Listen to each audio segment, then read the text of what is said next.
June 4, 1942. A hospital room in Prague. Reinhard Heydrich, the man Hitler called the man with the iron heart, is dying. The most feared butcher in Europe is gasping for air. He is not dying from a partisan's bullet or a spy's blade. He is dying from a simple infection. A miracle drug existed: penicillin. Alexander Fleming had discovered it back in 1928. The Reich's elite knew about it. The medicine was available, sitting on a shelf, ready to kill the bacteria ravaging Heydrich's body. But the man standing by the bed said no. That man was Karl Gebhardt. He was a decorated surgeon and a childhood friend of Heinrich Himmler. Why did a man with the iron heart die from a mere scratch? Gebhardt chose ego over science. He ignored the new antibiotics. He staked his reputation on his own surgical skill and the purity of German medicine. The decision was fatal. Heydrich's heart stopped, but the horror was only beginning. Gebhardt's refusal to use the drug would later lead him directly to the dock at the Nuremberg trials. To prove he was right in Prague, he would soon turn dozens of young Polish women, some only 14 years old, into human laboratory rats. He needed to justify Heydrich's death. He needed to prove that sulfonamides and penicillin were useless. One man's pride triggered a chain of monstrous events that legal language could barely describe. History does not wait for the truth to surface. Subscribe to the channel and hit the notification bell now. 8 days before the heart of the hangman of Prague stopped, his black Mercedes slowed for a sharp curve. It was May 27, 1942. 10:32 in the morning. The Holosovets district was quiet. Reinhard Heydrich sat in the open-top car, a target in plain sight. Joseph Gabschik and Jan Kubis waited in the shadows. These were not local rebels. They were paratroopers trained by British intelligence, dropped into the protectorate for one purpose: Operation Anthropoid. Gabschik stepped forward. He leveled his Sten submachine gun. He pulled the trigger. Nothing happened. The weapon misfired. Why did a master of terror die from a scratch? The silence lasted only a second. Kubis didn't wait. He swung a modified anti-tank grenade. It was over-engineered for a passenger car. The blast erupted under the right rear wheel. The explosion did not kill Heydrich instantly. It shredded the chassis. Steel shrapnel sliced through the door. The force drove fragments of metal into his body. It punctured his lung and fractured his diaphragm. The most lethal detail was invisible. The blast turned the car's luxury interior into a weapon. Horsehair and upholstery fibers from the seat were hammered deep into Heydrich's spleen. The butcher of Prague did not fall. He stood up in the smoking wreckage with a pistol in his hand. He was still conscious when they rushed him to Bulovka Hospital. While Reinhard Heydrich's broken body reached Bulovka Hospital, Heinrich Himmler was already dialing a clinic 80 miles north of Berlin. He needed a savior. He needed the man from Hague, Bavaria. Karl Franz Gebhardt was born there in November 1897. He was brilliant. A rising star in European sports medicine. By the mid-30s, his name carried weight in every medical circle in the Reich. He was the golden boy of German surgery. Hohenlichen Sanatorium became his kingdom. It wasn't just a hospital. It was the premier rehabilitation hub for the Nazi elite. At the 1936 Berlin Olympics, Gebhardt stood at the center of the world. He was the official chief physician. He spent his days surrounded by the world's greatest athletes in a gleaming showcase of Aryan physical perfection. White coats, stethoscopes, the applause of international crowds. But the pristine white of the Olympic Stadium mirrored a darker cloth. Gebhardt held the rank of Brigadeführer. Underneath the surgeon's smock, he wore the black uniform of the SS. He was no longer just a doctor. By the time Heydrich hit the operating table, Gebhardt was professional excellence weaponized by the state. He was celebrated, credentialed, and entirely untouchable. The chief physician of the 1936 Olympics had one advantage no other surgeon could claim. He shared a childhood with the Reichsfuhrer. Karl Gebhardt and Heinrich Himmler were not just colleagues. They were friends since the schoolyard. In the Third Reich, a medical degree was a tool. A party ticket was a weapon. What matters more for a career? a surgeon's diploma, or a Nazi Party membership? The answer lay in the timing. Gebhardt joined the party in May 1933. By April 1935, he wore the black uniform of the SS. He traded the sterile neutrality of the clinic for the patronage of a monster. Imagine the scene. A private room, the soft clink of crystal glasses during a late-night toast with Himmler. This was how the SS patronage system functioned. Loyalty was the only currency. Gebhardt used this bond to climb the professional ladder. He wasn't just a doctor anymore. He was a cog in the machine. His mission was no longer just healing. It was a crusade to prove that German surgery was superior to the Western pills emerging across Europe. He trusted his steel and his instincts. He despised the new wave of antibiotic medicine. His professional pride was absolute. His ego was a death sentence for those under his knife. He had to prove his methods worked, even if the cost was measured in graves. Himmler did not trust the Prague surgeons. He wanted his own man. He called the one person he could control. Karl Gebhardt arrived at Belovka Hospital within hours. He brushed aside the local staff. He took the chart. He took the life of the Reich's most dangerous man into his hands. Theodor Morell arrived shortly after. Hitler's personal physician brought the solution: sulfonamide. It was a proven miracle. In the British Army, this drug slashed gas gangrene mortality from 50% to just 5%. Morell urged its use immediately. Gebhardt looked at the pills. He looked at the dying man. He shook his head. The air in the room was thick. It carried the sweet, rotting stench of sepsis. Heydrich lay in the center of it. His body was a battlefield of infection and pride. Gebhardt had a theory. He believed surgery and wound drainage outperformed Western chemicals. To him, sulfonamides were a crutch for the weak. He needed to prove the superiority of German surgical steel on the highest possible stage. He chose his patient's ego over his patient's life. The fever climbed.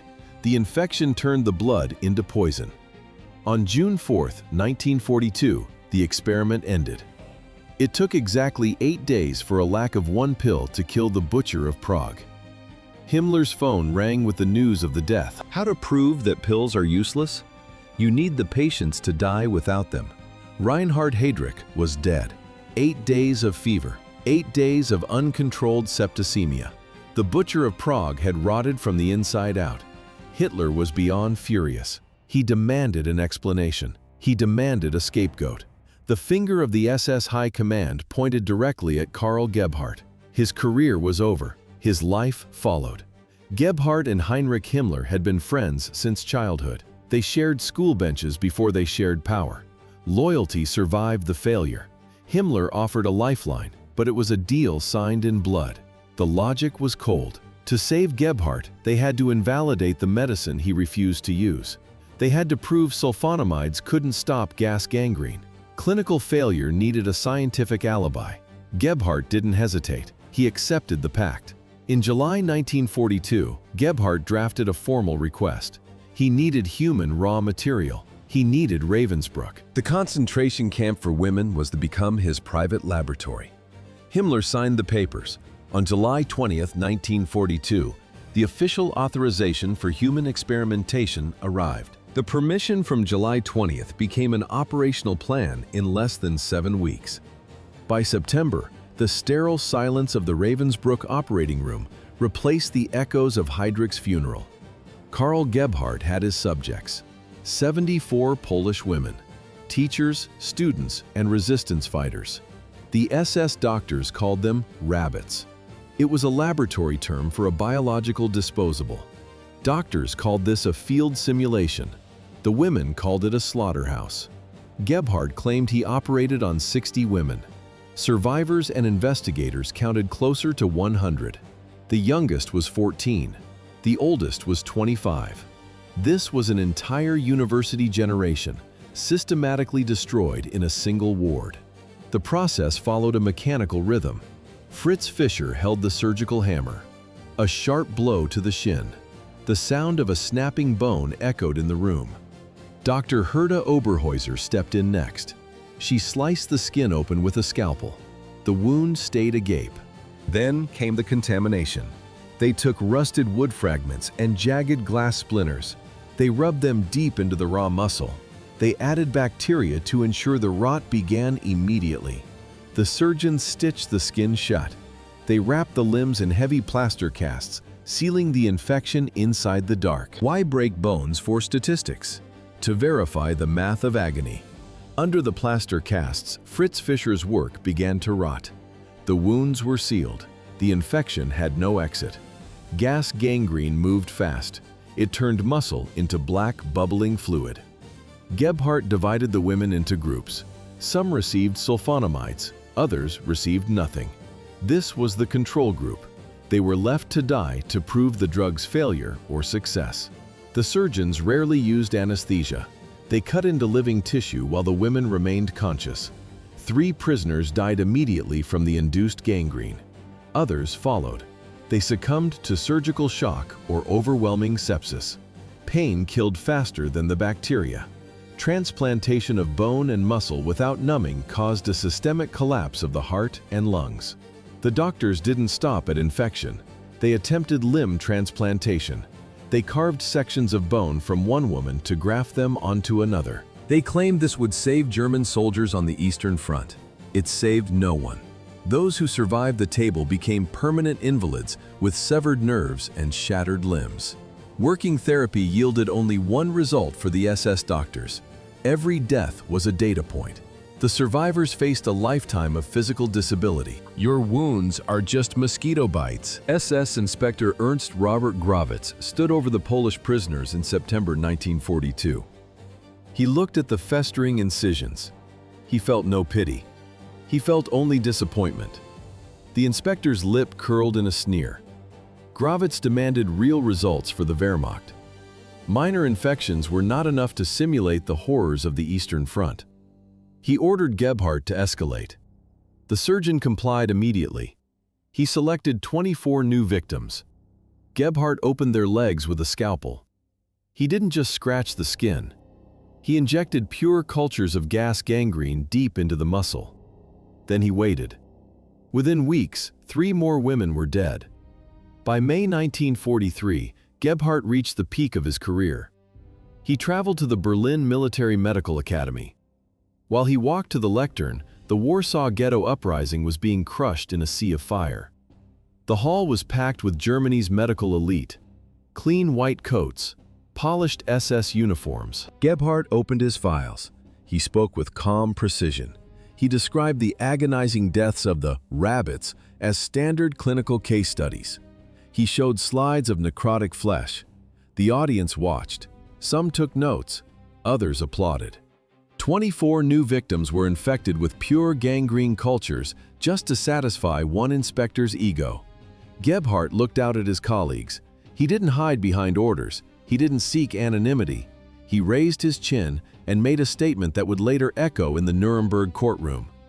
I carry the full human, surgical, and political responsibility for these experiments. He spoke the words with unmistakable pride. While Gebhardt soaked in the applause of Berlin's elite, the silence of the Ravensbrück barracks hummed with a different energy.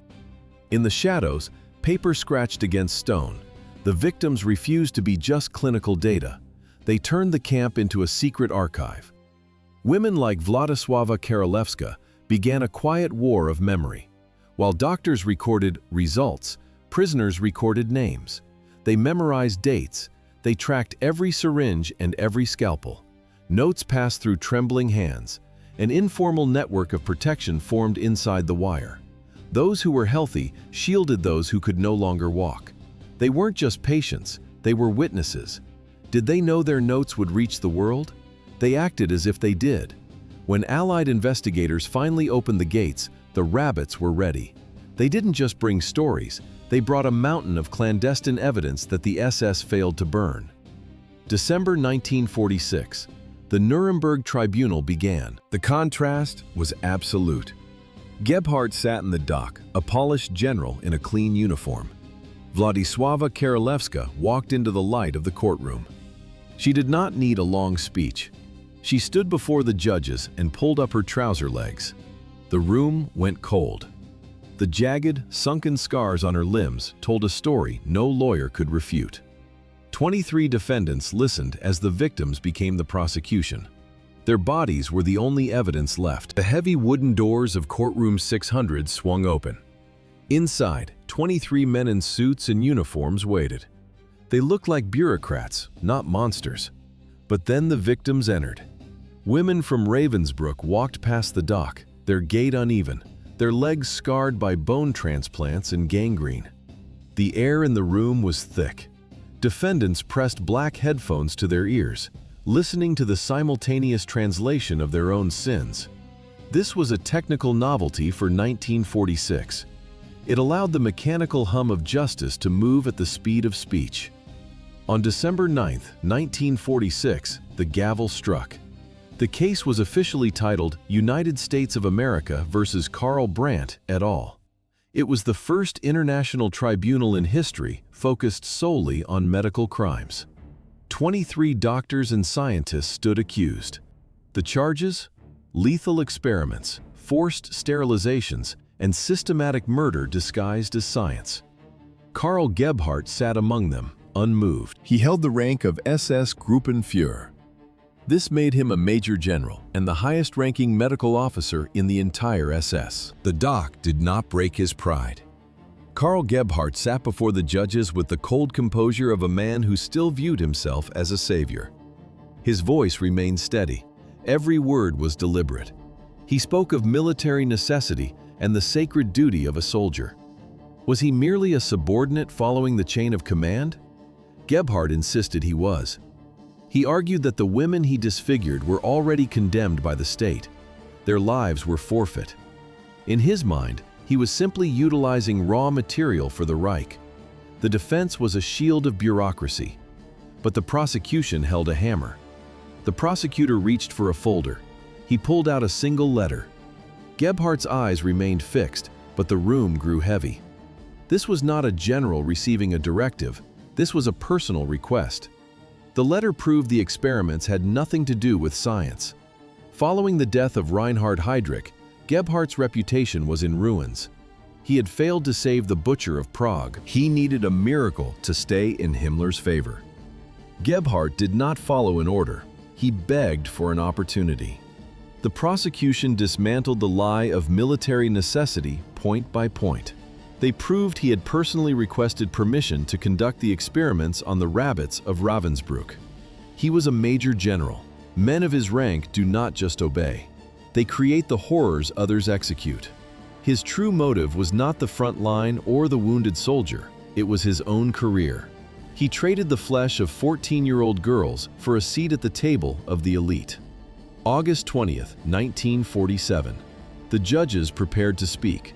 Gebhardt had personally requested the permission to kill. August 20th, 1947. The courtroom fell into a heavy silence. The verdict was a rhythmic strike. Guilty of war crimes, guilty of crimes against humanity. The sentence, death. Karl Gebhardt did not flinch. He still wore the invisible armor of his rank. The end came on June 2nd, 1948. The location was Landsberg Prison in Bavaria. This soil held a dark symmetry. 25 years earlier, in 1923, Adolf Hitler sat in a comfortable cell here after the failed beer hall putsch. He dictated Mein Kampf within these same walls. The book that birthed the regime now witnessed its executioner. The gallows stood in the courtyard. Gebhardt climbed the wooden steps. He was 50 years old. Did he think of the 14-year-old girls? The ones whose legs his assistants broke with hammers? The ones who screamed in the barracks of Ravensbrück while he tracked their infections for his career? He did not. His last words were recorded. They remain a monument to clinical coldness. "I die without bitterness," Gebhardt said. Then he added a final insult to his victims. "I regret that there is still injustice in the world." To the very last second, he believed the injustice was his own execution. The trap door snapped open.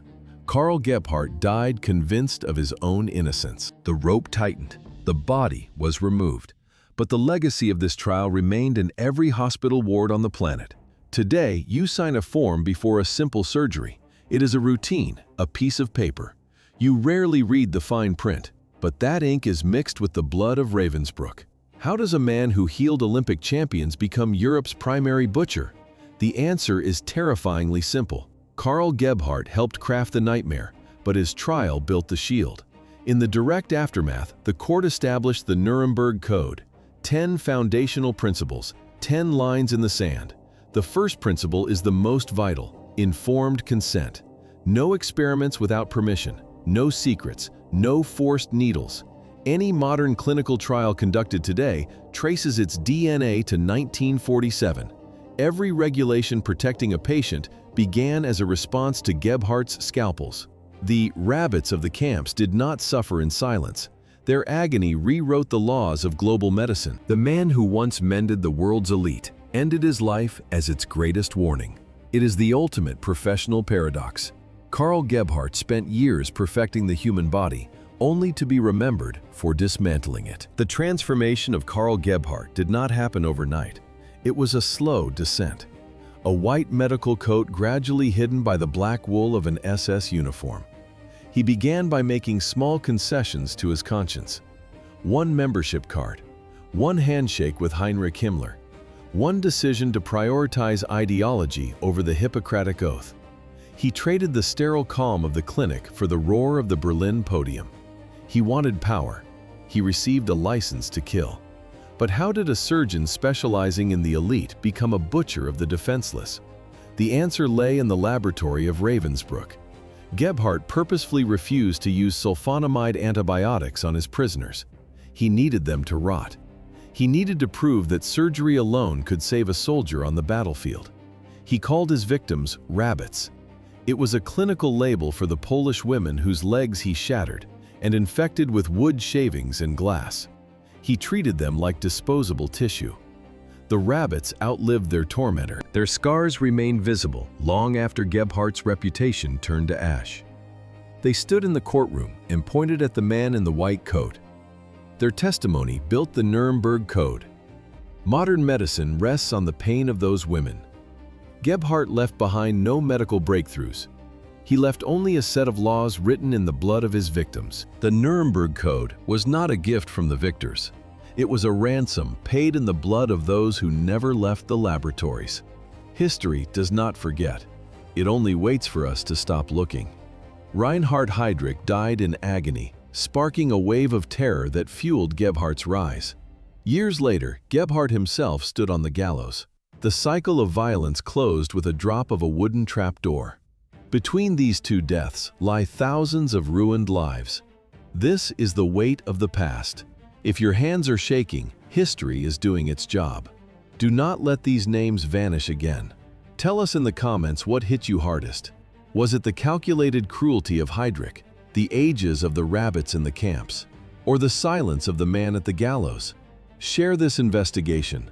Many believe history is a closed book that happened to someone else. They are wrong. Subscribe to Veiled History and join a community that refuses to leave the dark chapters buried. Every upload pulls back another curtain. The veil is lifted. The truth is yours.